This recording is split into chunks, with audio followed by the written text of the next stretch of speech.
আমরা তাদের কাছে তিনটা বিষয় চেয়েছিলাম। একটা হচ্ছে বিচার, আরেকটি হচ্ছে সংস্কার, আরেকটি হচ্ছে নির্বাচন। বিচার তা শুরু করেছেন, দৃশ্যমান হতে শুরু করেছে। আমরা আশা করি আগামী ফেব্রুয়ারির আগেই অনেকগুলো বিচার দৃশ্যমান হয়ে যাবে। আর সংস্কার তারা কাজ শুরু করেছেন, তারা গবেষণা গঠন করেছেন, ঐক্যমত্যের মিটিং হয়েছে, অনেকগুলো আলোচনা হয়েছে। আলোচনায় আমরা কিছু বিষয়ে একমত হয়েছি, কিছু বিষয় ডিজাইন সহ আমরা একমত হয়েছি। আমরা চাই এই বিষয়গুলো এই সরকার আমলে বাস্তবায়ন করতে হবে, এটা আমাদের দাবি। আগামী সরকার যারা আসবেন তারা এর ভিত্তিতেই গঠিত হবে এবং এর ভিত্তিতে নর্মাল কার্যক্রম পরিচালনা করার জন্য করবে। আগামী সরকারের কাজ নয় নতুন করে সংস্কারের কোনো কাজ করা।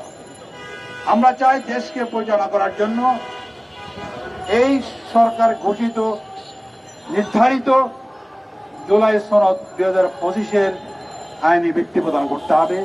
রাষ্ট্রপতির ঘোষণার মাধ্যমে, সাংবিধানিক ঘোষণার মাধ্যমে তাকে কার্যকর করতে হবে এবং পরবর্তী সময়ে 2 মাসের মধ্যে আমরা চাই গণভোটের মাধ্যমে তাকে সাংবিধানিক মর্যাদা প্রদান করে সংবিধানে অন্তর্ভুক্ত করার জন্য। কথা আমাদের স্পষ্ট, যে সরকার আমলেই করতে হবে, এর বাইরে রাখার কোনো সুযোগ নাই। আগামী সংসদ আসবে, কারা আসবে না আসবে আমরা জানি না, তবে তারা এই ডিলে করার যে প্রক্রিয়া গ্রহণ করছে আমরা সমর্থন করি না।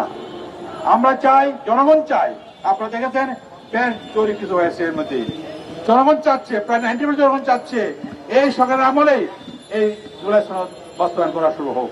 আমরা এটা চাই, জনগণের পক্ষ থেকে আমরা দাবি জানিয়েছি, এটা অবিলম্বে বাস্তবায়নের ব্যবস্থা করতে হবে, এক বিলম্ব করার কোনো সুযোগ নাই।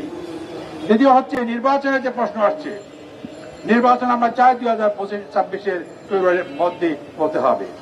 এই নির্বাচন যেন তোর প্রকার হবে না, আমরা জেনে সবাই বলেছি, আমরা যেন তোর নির্বাচন আমরা চাই না।